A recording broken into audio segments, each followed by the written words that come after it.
논술 사용 설명서 네 번째 시간입니다. 오늘은 논술 합격의 필수적인 요소를 기존의 내용 중심과 다른 새로운 측면을 논해 볼 건데요.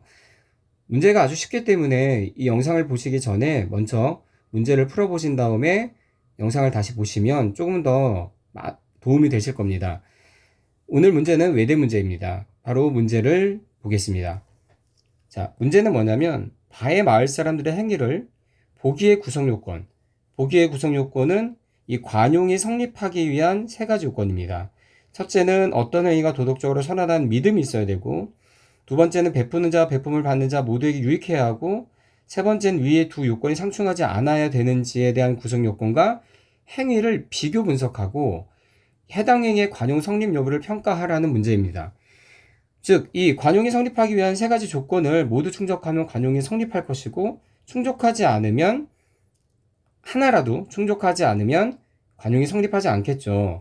근데 여기 보시면 보기에 마을 사람들의 행위는 그러면 관용의 성립을 따질 수 있을 만한 행위이기 때문에 이 바에서는 그럴 행위가 재건을 돕는 행위밖에 나오지 않습니다. 그래서 이 제시문을 쭉 읽어보시면 재건을 돕는 행위의 첫 번째, 도덕적으로 선하다는 믿음이 있어야 되느냐, 믿음이 있는 걸 우리는 어떻게 확인할 수 있느냐 라는 거에 대한 답을 써주면 되고요.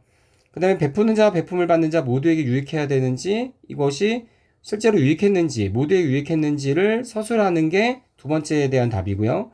그 다음에 두 가지가 상충하지 않았어야 돼요. 그러니까 두 가지 동시에 일어났다라는 것만 서술하면 되니까 매우 문제는 단순한 문제죠.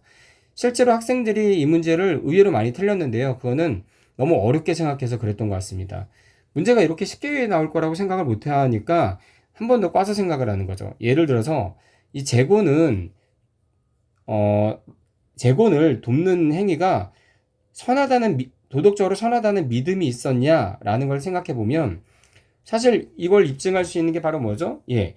내가 재곤을 도와주지 않으면 우리 마을의 인정은 바닥난 거고 하늘의 벌을 면치 못할 것이다 라고 생각을 해서 돌봐준 거죠. 그러니까 이 마을의 인정이 바닥나는 거를 싫어하고, 그러니까 그거를 두려워하고, 그 마을의 인정이 바닥났다면 하늘의 벌이 내려질 것을 두려워하는 게 과연 자신들의 행위가 도덕적으로 선하다는 믿음이 있는 거냐라는 걸 따지면 되는데, 학생들이 이거를 이제 의무론적 시각에서 접근을 한 나머지, 그게 뭐 제대로 된 의무론적 시각인지는 모르겠지만, 어쨌든 벌을 피해서 돕는 거는 선한 건 아니지 않아 라는 생각을 해서 이게 재곤을 돕는 행위가 선하다는 믿음이 아니라 뭔가 벌을 피하기 위한 거야 라는 생각을 하는 경우가 많았는데요. 그건 지나치게 이제 멀리 나간 얘기고요. 도덕적으로 선하다는 믿음이라는 거는 내 행위가 도덕적으로 선하냐라는 거에 대한 말 그대로 믿음, 그러니까 선하다고 받느냐라는 거죠. 그러면 도덕적인 선이라는 건 결국 뭐냐면 이 사람들이 내가 이 행동을 하는 것이 하늘이 보기에 이 당시에 뭐 선이라는 개념이 별도의 그 특정한 어떤 가치체계에 의한 게 아니었을 테니까 하늘이 보시기에 괜찮다라는 어떤 평가를 받을 만한 내용이었다면 하늘의 벌을 면치 않는 행위, 즉 재건을 돕는 것은 인정에 속한 행위이기 때문에 도덕적으로 선하다는 믿음이 있다고 보는 게 맞겠죠. 이렇게 봤다면 이 문제는 이렇게 세 가지로 정리가 될 수 있습니다. 그래서 마을 사람들의 행위가 이렇게 되고 즉 제가 말씀드린 것처럼 하늘의 뜻 혹은 인정이라는 도덕적인 덕목으로 이해했고요. 베푸는 자와 베풀을 받는 자 모두에게 유익한 것도 역시 재고는 어떤 이익을 받고 마을 사람들은 어떤 이익을 받다고 얘기하는데 여기에서는 뭐가 문제냐면 이 학교 측 해설을 지금 제가 이렇게 옮겨놓은 거거든요. 학교 측 해설을 보면 자 어떤 유익이 있냐면 마을 사람들에게 하늘의 천벌을 면하게 해줬다라고 얘기하는데 이거는 사실 정확한 해석은 아닙니다. 그러니까 이거는 정확하게 말하려면 마을 사람들에게 하늘의 천벌을 면할 수 있다라는 확신을 혹은 믿음을 줌이 맞겠죠. 왜냐하면 하늘의 천벌이 있는지 없는지도 뭐 모르는 상황인데 이거를 마치 면하게 해준 게 확실한 이익이라는 것처럼 얘기하는 거는 어폐가 있고요. 실제로 학교 측 답안에서도 보면 이렇게 나와 있습니다. 둘째, 마을 사람들은 재건을 돌봐준 행동이 하늘의 별을 면할 수 있다는 유익함이 있다고 여긴 거죠. 그러니까 면할 수 있다는 유익함이 있다고 스스로 여긴 거기 때문에 하늘의 별을 면하게 해줬다는 약간의 어폐가, 그러니까 어감이 좀 다르죠. 자, 여기까지가 이제 이 답안을 우리가 풀어본 건데 굉장히 쉽죠. 자, 그러면 내용은 매우 쉬운데 여기서 제가 설명하고자 하는 게 무엇인지 좀 더 살펴보면요.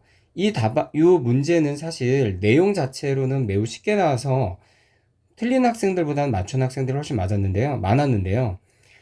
그 답안들을 맞춘 학생들이라고 꼭 특정하지 않았지만 제 수업에서 들은 학생들이 쓴 답안을 가지고 와서 이렇게 쉬운 문제를 어떻게 하면 조금 더 좋은 답안으로 쓰느냐라는 부분을 좀 설명하려고 합니다.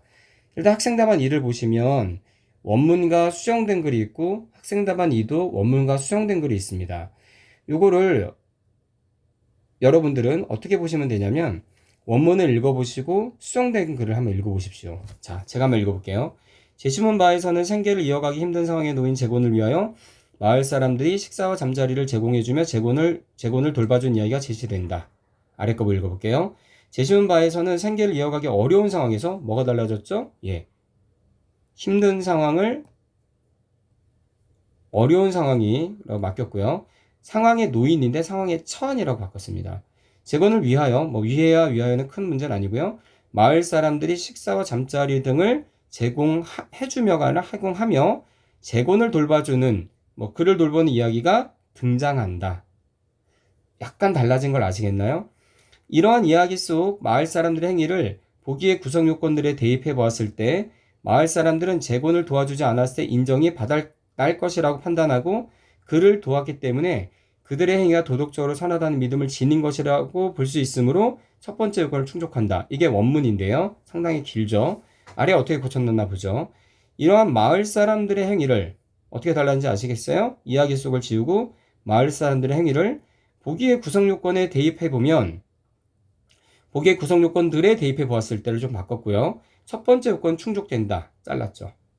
마을 사람들은 재건을 돕지 않으면 인정이 바닥날 것이라고 판단했고 그를 돕는 것이 도덕적으로 선한 행위라는 믿음을 가지고 있었다. 자, 여기까지 한번 읽어보겠습니다. 어떠세요? 위의 답안보다 아래 답안이 내용은 동일한데 훨씬 더 눈에 잘 들어오죠.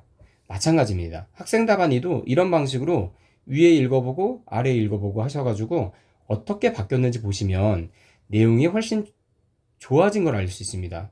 내용이 달라진 게 아니라 표현이 바뀐 건데 표현이 바뀌니까 본인이 말하고자 하는 내용이 더 전달이 더 잘 되는 거죠. 즉 논술에서 많은 학원에서 잘못 가르치는 것 중에 하나가 논술의 표현이 별로 중요하지 않다라고 얘기하는 학원이 상당히 많은데요. 그건 반은 맞는 얘기입니다. 논술은 100일장 시험이 아니기 때문에 문학적 표현이라든지 수사적 표현이 세련되거나 굉장히 좋을 필요는 없어요. 그러나 논술은 어쨌든 글입니다. 우리가 말을 잘하는 사람을 뽑는 것처럼 글을 잘 쓰는 사람을 뽑는 거고요. 다만 글이라는 게 그냥 일반적인 백일장적인 글이 아니라 제시문의 독해를 기반으로 한 사고가 정확한 글을 쓰는 건데 글을 전달을 하는 것 역시도 시험의 평가 항목 중에 하나입니다.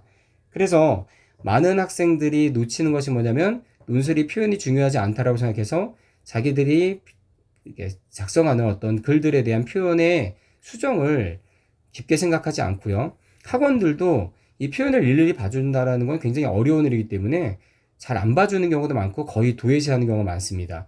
그러나 오늘 이 쉬운 문제를 통해서 여러분들이 보셨듯이 논술은 표현이 중요합니다. 표현으로 뽑는 건 아니지만 그리고 다시 설명하자면 여기서의 표현은 백일장적인 어떤 문학적 표현이 아니라 자신의 사고를 논리정연하게 있는 그대로 자기가 생각한 대로 잘 전달할 수 있는 표현 능력을 말하는 거고요. 그런 능력들을 기르기 위해서 차근차근 논술을 공부해야지 좋은 성과를 얻을 수가 있습니다. 그래서 저 같은 경우는 꼭 학생들에게 이런 표현을 수정하는 작업들을 일일이 해주는데요. 반드시 신경을 쓰셔가지고 논술에 좋은 결과를 얻으시기 바랍니다. 정리하자면 논술은 쉬운 문제가 나올 수도 있다. 오늘 문제는 외대 문제입니다. 사실 이런 문제가 논술의 절반 이상을 차지한다고 봐도 되는데 이 쉬운 문제를 돋보이게 만들려면 표현도 굉장히 중요하다. 오히려 표현 때문에 갈리는 경우도 상당히 존재한다라는 말씀을 드리고자 오늘 논술 사용 설명서를 촬영했습니다. 감사합니다.